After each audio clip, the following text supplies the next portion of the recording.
குணா, சொல்லுங்கண்ணே. மறு ஜென்மம் எடுத்தது பார்த்தவனை போட்டு தள்ளுறதுக்கா இல்ல பக்கத்திலே உட்காந்து நம்ம கூட சாப்பிட்டு நமக்கே ஆப்பு வைக்கிறதுக்கான்னு எனக்கு தெரியல. எதுக்கும் அவன் மேல ஒரு கண்ணு வை. சரிங்கண்ணே. அது மட்டும் இல்ல, அந்த பூஞ்சோல கிராமத்துல யாரையோ பார்த்தேன்னு சொன்னானே, அவன் யாரு என்னன்னு விசாரிச்சு அவனை போட்டு தள்ளிரு. அதை பத்தி நீங்க கவலைப்படாதீங்கண்ணே. இந்த ஊர்ல நமக்கு வேண்டப்பட்டவன் சாரதி இருக்கானண்ணே, அவனை வச்சு ஃபுல் டீட்டெயில் கலெக்ட் பண்ணிடுறேண்ணே. சொல்லாத, செய். வரேண்ணே.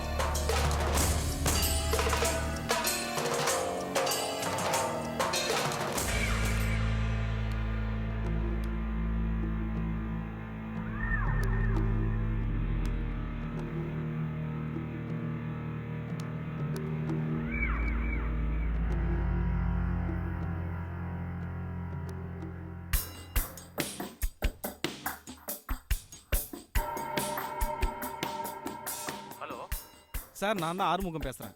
சொல்ல ஆறுமுகம். நான் நல்லபடியாக தேவா கிட்ட வந்து சேர்ந்துட்டேன் சார். Very good. உன் மேலே உங்களுக்கு சந்தேகம் வரலையே?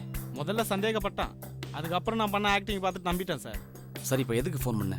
உங்களை பற்றி விசாரிக்க தேவா தம்பி குணா அங்கே வரான் சார். ஓ அப்படியா? ஆமாம் சார், அங்கே பார்த்த சாரதின்னு ஒரு ஆள் இருக்கானமே, அவன் மூலமாக உங்களுக்கு பிராக்கெட் போட ட்ரை பண்ணுறாங்க சார். சரி, நான் பார்த்துக்கிறேன். நீ பத்திரமா இரு. கவலையப்படாதீங்க சார், நான் ரொம்ப உஷாராக இருப்பேன். சரி, நான் வச்சிடுறேன்.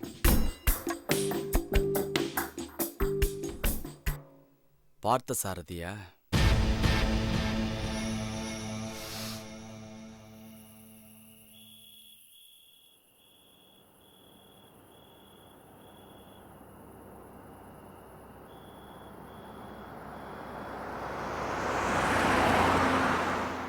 என்ன குணா, என்னமோ கடத்திட்டு வர மாதிரி அவ்வளோ வேகமாக வண்டியை ஓட்டு வந்தா அடிவேறு கலங்கி போச்சு எனக்கு. அண்ணன் ஒரு வேலை சொன்னா நிதானமாக தான் சொல்லுவார். அதை நம்ம தான் வேகமாக செஞ்சு முடிக்கணும். நீ வந்த வேகத்தை பார்த்தா வேலையை முடிக்கிற மாதிரி தெரியல, ஆளையே முடிக்கிற மாதிரி இருந்துச்சு. நீ புதுசு இல்லை, போக போக சரியாயிடும். சரி, அதை விடு. அண்ணன் என்ன சொன்னார் அதை சொல்லு. எங்கள் அண்ணனுக்கு வேண்டாத ஒரு போலீஸ்காரன் இந்த ஊரில் மாறு வேஷத்தில் அலையிறானா. திருடங்க தான் மாறு வேஷத்தில் அலைவாங்க, கலிகாலம் போலீஸ்காரங்க மாறு வேஷத்தில் அலைகிறாங்க. அவன் யாரு, அவன் பேர் என்ன? ராதாகிருஷ்ணன் டிஎஸ்பி. ராதாகிருஷ்ணன் டிஎஸ்பின்னு மொட்டையா சொன்னா நான் எப்படி போய் தேடுறது? அவன் ஆள் எப்படி இருப்பான், அடையாளம் ஏதாவது சொல்லு. அவனுக்கு சுமாராக ஒரு 30 வயசு இருக்கும். ஆள் வாட்ட சட்டமாக இருப்பான். ஃபோட்டோ இருக்குதா? ஃபோட்டோ தானே உன் கைக்கு வரும். அது வரையும் நான் சொன்ன அடையாளத்தை வச்சு நீ கண்டுபிடி. நீ சொன்ன அடையாளத்தை வச்சு அவனை கண்டுபிடிக்கணும்னா எனக்கு மினிமம் 1 வாரம் ஆகும். 1 வாரம்னா உனக்கு 10 நாள் கூட டைம் தரேன். ஆனால் நீ அவனை எனக்கு கண்டிப்பாக காட்டணும். சுத்தமாக என்ன ஆள் கட்டியாவே ஆக்கிட்டீங்கல்ல. சரி, அதை விடு. அந்த ஆள் உன் கையில் கிடைச்சா அவனை என்ன பண்ணுவீங்க? ஊறுகாய் போடுவேன். நீங்கள் ஊறுகாய் போடுறதுக்குள்ள நான் தயிர் சாதம் ஆகிடுவோம் போல இருக்குதே. நீ எந்த சாதமாவது ஆகு, அதை பற்றி எனக்கு கவலை இல்லை. எனக்கு முதல்ல அவனை காட்டு. வரட்டா? என்ன குணா, நிலைய வித்வான் மாதிரி அப்படியே போற, என்ன கொஞ்சம் கவனிக்கிறது. அண்ணன் தான் அட்வான்ஸ் கொடுத்தாருல. சரி, ஒரு டீயாவது குடிச்சிட்டு போறது. நான் டீ காப்பிலாம் குடிக்கிறது இல்லை, வெறும் பால் தான். பால் குடிப்பியா? அதுவும் ஃபீடிங் பாட்டில் தான் குடிப்பியா? நான் சாரதி கிண்டலா? இல்ல, நீ பேசும்போது மழை மாதிரி பேசுறியா, அதான் கேட்டேன், தப்பா நினைச்சுக்காத. சரி, வா போலாம். வேணாம், நீ வண்டியை வேகமா ஓட்டின்னு போய் எங்க வேணா போய் சேரு. நான் பொடி நடையா நடந்து பத்திரமா வீட்டுக்கு போய் சேர்றேன். சரி, வரட்டா? ஜாக்கிரதை.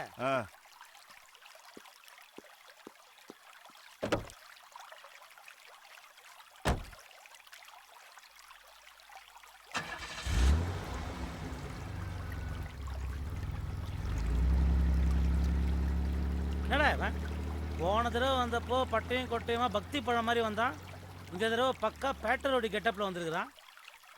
அவன் எப்படி வந்தான் நமக்கு என்ன, நமக்கு நோவாமல் பணம் கிடைக்குது, அதை மட்டும் பாரு சாரதி.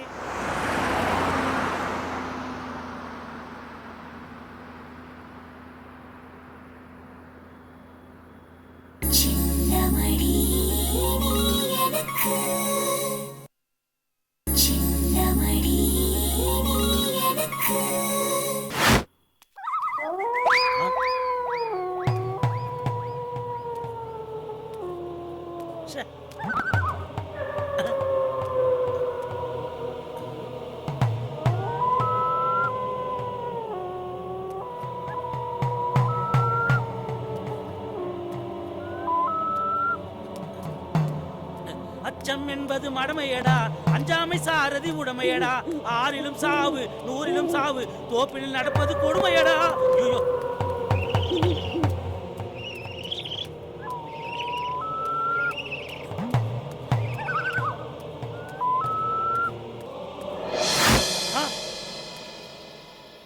என்னடா நீ மனுஷன் எந்த மாதிரி ஒரு நிலைமையில வருவான்னு ஒரு யோசனை கூட வேணா உனக்கு? திடீர்னு வந்து நிக்கிறிய. என்னையா பயந்துட்டீங்களா? பயமா? எனக்கா? மரியாதை குறைவா வந்து நிக்கிறேன்றதுக்காக கேட்கறேன் நானு. மரியாதை குறைவா இருந்தா மன்னிச்சிருங்கய்யா. தனியா போறீங்களே, கூட துணைக்கு வரலாமேன்னு தான். சாரதிக்கு துணைக்கு, அதுவும் நீ. என்னடா நீ சாரதி ஒத்தையாளா போனாலும் 10 ஆள் போற மாதிரி பார்த்தல? எப்படி பெரிய மனுஷன் மாதிரி நடந்து வந்தானே? பார்த்தேன். பாத்துட்டியா? பெரிய மனுஷன்றீங்க. போன மாசம் போலீஸ்ல மாட்டிக்கிட்டு கஷ்டப்பட்டு ஜாமீன்ல எடுத்தாங்க. என்னடா கிண்டல் பண்றியா? போலீஸ்ல மாட்டிக்கிறதாண்டா கஷ்டமான விஷயம், ஜாமீன்ல எடுக்கிறது ஈஸியான விஷயம். பெரிய மனுஷங்கள்லாம் கஷ்டமான விஷயத்தாண்டா செய்வாங்க. அதுவும் எனக்கு ஜெயிலுக்கு போயிட்டு வரது சர்வ சாதாரண விஷயம் தெரியுமா? உண்மைதாங்க. உங்களுக்கு ஒரு பொண்டாட்டியும் கல்யாண வயசுல ஒரு பொண்ணும் இருக்காங்க. அவங்களுக்காகவாது கொஞ்சம் நல்ல மாதிரியா நடந்துங்களேன். என்னடா அட்வைஸ் பண்றியா? அட்வைஸ் இல்லைங்க, மனசுல பட்டதை சொல்றேன். அதை சொல்லக்கூட ஒரு தகுதி வேணும் தெரியுமா? நீங்க சொல்றதும் சரிதாங்க. ஐயோ வாய மூடுறா. இதுக்கு மேல உங்ககிட்ட பேசிட்டு இருந்தா எனக்கு மரியாதை இல்லை. இத்தனை நேரம் நீ எனக்கு அட்வைஸ் பண்ணல, நான் இப்போ உனக்கு ஒரே ஒரு அட்வைஸ் பண்றேன். சும்மா இந்த ஊர்ல பரிசல் ஓட்டிட்டு இருந்தா வேலைக்கு ஆகாது. மோட்டார் போட்டு ஓட்ட கத்துக்கோ. பாத்துருக்கல மோட்டார் போட்டு போமே, அதான் கத்துக்கிட்டே வச்சுக்கோ. ஊட்டி கொடைக்கானல் போய் பழிச்சுக்கலாம். வரட்டா?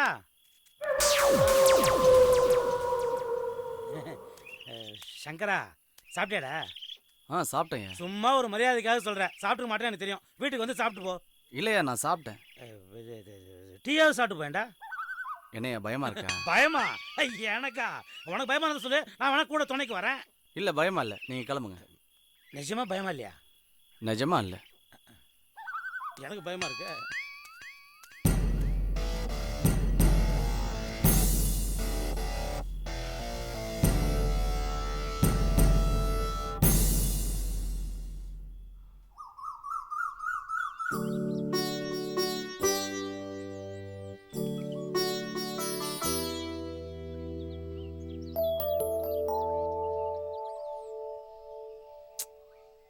என்னடி என்கிட்ட ஏதோ கேட்கணும்னு சொல்லிட்டு இப்படி உம்மன்னு இருந்தா என்னடி அர்த்தம்?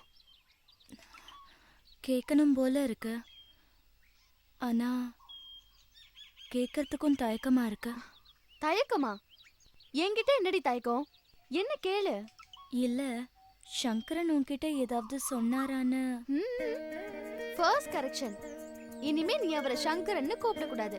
ரெண்டாவது கரெக்ஷன், அத நீயே அவர்கிட்ட கேட்டு தெரிஞ்சுக்கலாமே. அதான் கிரீன் சிக்னல் விழுந்துருச்சே. அவர்கிட்ட கேட்கணும்னு ஆசையா தான் இருக்கு, ஆனா கேட்கறதுக்கு வெக்கமா இருக்கு மீனா. வெக்கமா? என்னடி திடீர்னு உனக்கு சம்பந்தம் இல்லாத வார்த்தையெல்லாம் சொல்ற? சி போடி. போடினா நான் எங்க போறது? நீதான் டிஎஸ்பி ராதாகிருஷ்ணனை கல்யாணம் பண்ணிக்கிட்டு சென்னைக்கு போற.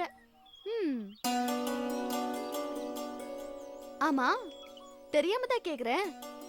இவ்வளவு நாள் நீயே விரட்டி விரட்டி போய் சங்கரன் கிட்ட, ஐ மீன் மிஸ்டர் ராதாகிருஷ்ணன் கிட்ட எனக்கே தெரியாம பேசிட்டு இருந்த.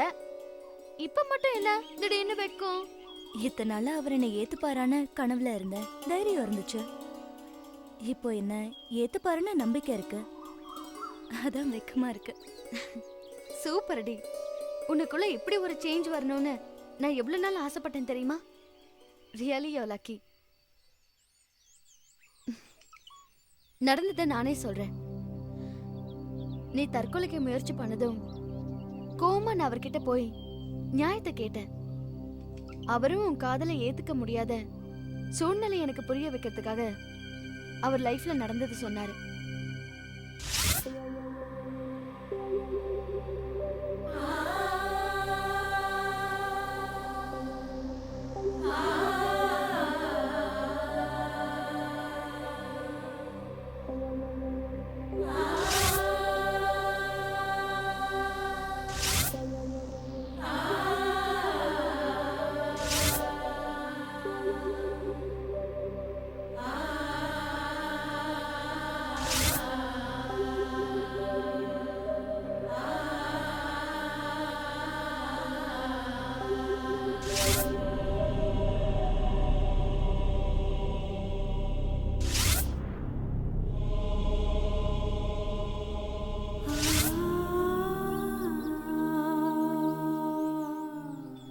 இந்த மாதிரி சிச்சுவேஷன்ல அவர் இருந்ததுனால தான் உன் காதலை ஏத்துக்க முடியல.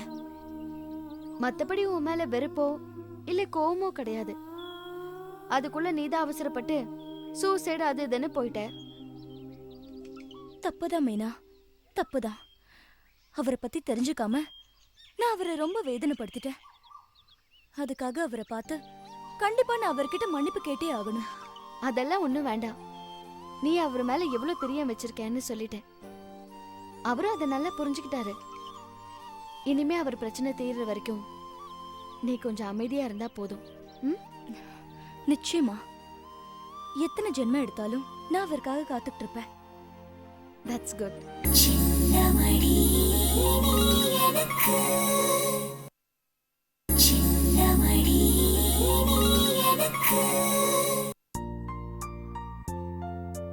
ஹாஸ்பிட்டல்ல அலர்ஜி தான்.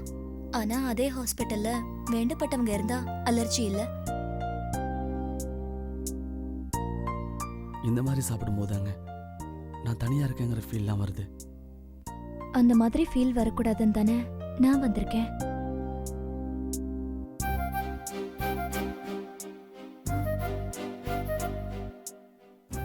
யாருக்காக பூக்குது?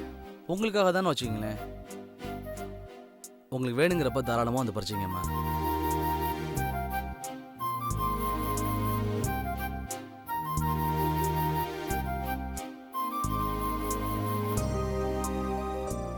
ஏழு நாளும் சாமி கும்பிட்டு நம்ம பண்பாட்டை காப்பாற்றுற நீங்கள் நம்ம பண்பாட்டுப்படி நடந்தால் நல்லா இருக்கும்னு தோணுச்சு.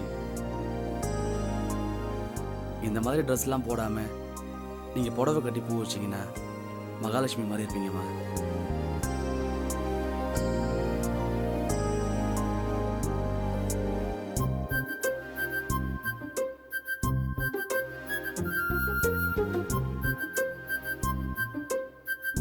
அவர் வெறும் பரிசல் ஊட்டுற சங்கரன் இல்ல, IPS படிச்சு DSPயா இருக்கிற பெரிய போலீஸ் ஆபீசர். நீதான் DSP ராதாகிருஷ்ணனை கல்யாணம் பண்ணிக்கிட்டு சென்னைக்கு போற.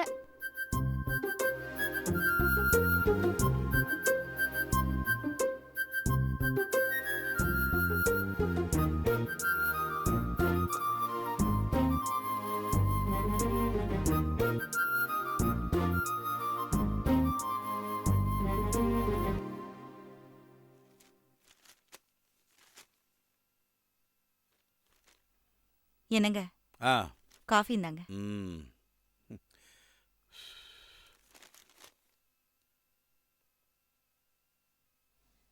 ஏங்க மறுபடியும் அவனை பாத்தீங்களா? யார?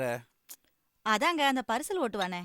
ஏய், அவன் நம்ம வீட்டுக்கு மாப்பிள்ளைய வர போறவன். அவனை போய் அவன் இவன் சொல்லிக்கிட்டு, அதுவும் இல்லாம IPS படிச்சிருக்கான், DSP. நீங்க மட்டும் அவன் இவன் சொல்லாமா? இதே பழக்க தோஷம், அதனால அப்படி சொல்லிட்டேன். இனிமேலாவது மரியாதையா பேசி பழகணும். சரி மாப்பிள்ளை நீங்க அவரை ஒரு தடவை நேர்ல போய் பார்த்து பேசி நம்ம மனசுல இருக்கிறதையும் நம்ம பொண்ணோட மனசுல இருக்கிறதையும் சொல்லி அவர் என்ன நினைக்கிறாருன்னு தெரிஞ்சுக்கலாம்ல. தெரிஞ்சுக்கலாம் தான், ஆனா இதை எப்படி ஆரம்பிக்கிறதுன்னு தான் யோசிச்சுக்கிட்டு இருக்கேன். நீங்க பேச போறது வேற எந்த விஷயமா இருந்தாலும் யோசிக்க வேண்டியதுதான். ஆனா இது நம்ம பொண்ணோட வாழ்க்கை பிரச்சனைங்க. எல்லாம் சரிதாண்டி. அதான் அதை என்ன ஆரம்பிக்கிறது எப்படி ஆரம்பிக்கிறதுன்னா ஒரே பிரச்சனையா இருக்கு. ஏன்னா ஆரம்பிச்சுட்டேன்னா தொடர்ந்து பேசிடுவேன். அதை எப்படி ஆரம்பிக்கிறதுன்னு தான் எனக்கு புரியல. பாப்பா ஏதாவது வழி கிடைக்கும். அப்பா நான் கொஞ்சம் வெளியே போயிட்டு வரேன்ப்பா. வெளியிலையா? எங்கம்மா போற? மீனாவை பார்க்க போறியா? இல்லப்பா. ஓஹோ, கடத்தருக்கு போய் ஏதாவது பொருளுங்க வாங்க போறியா? இல்லப்பா. என்னம்மா அது? மீனாவும் பார்க்க போலன்ற, கடத்தருக்கும் போலன்ற, அப்போ சங்கரனை பார்க்க போறியா? பாத்தீங்களா, உங்களுக்கு இல்லாத தைரியமும் யோசனையும் உங்க பொண்ணுக்கு வந்திருக்கு. உண்மைதான் காமாட்சி. அதோட எனக்கு ஒரு தெளிவும் வந்திருக்கு. அம்மாடி, இது கிராமம். முன்னெல்லாம் நீ சங்கரனை பார்க்க போய் மன்னிச்சிருமா, முன்னெல்லாம் நீ சங்கரரை பார்க்க போகும்போது ஏதோ ஒரு பரிசல் ஓட்டுறனை பார்க்க போறீங்கன்னு தான் கிராமத்து மக்கள் நினைப்பாங்க. இப்போ சங்கரரை நம்ம வீட்டு மாப்பிள்ளையா ஏத்துக்கிறது முடிவு பண்ணதுக்கு அப்புறம் அவரை நீ பார்க்க போனேன்னா 4 பேர் 4 விதமா பேசுவாங்க. அதனால அப்பா என்ன பண்றேன், நேரடியாவே சங்கரரை போய் பார்த்து கல்யாண விஷயமா எல்லாத்தையும் பேசி முடிச்சுட்டு வந்துடுறேன். என்ன சந்தோஷம் தானே? இந்த காமாட்சி, நான் போயிட்டு வந்துடுறேன். சரிங்க. ம்.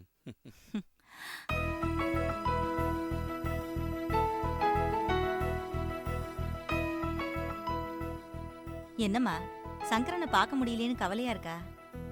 கவலைப்படாத. வாழ்க்கை பூரா நீ அவரோட இருக்கணும்னு தானே உங்க அப்பா அவரை பார்த்து பேச போயிருக்காரு. என்ன தைரியமா இரு, சரியா?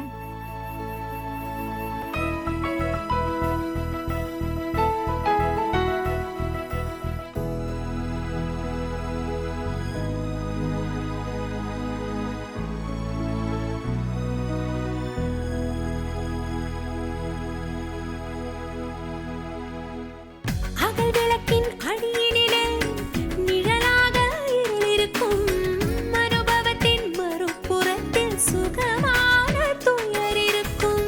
அகல் விளக்கின் அடியினிலே நிழலாக இருளிருக்கும் அனுபவத்தின் மறுபுறத்தில் சுகமான துயர் இருக்கும். என் அறையின் ஜன்னல் திரைகளிலே உன் அழகு பருவம் படபடக்கும். உன் பாத கொலுசின் அசைவினிலே என் நெஞ்சம் விழுந்து துடி துடிக்கும்.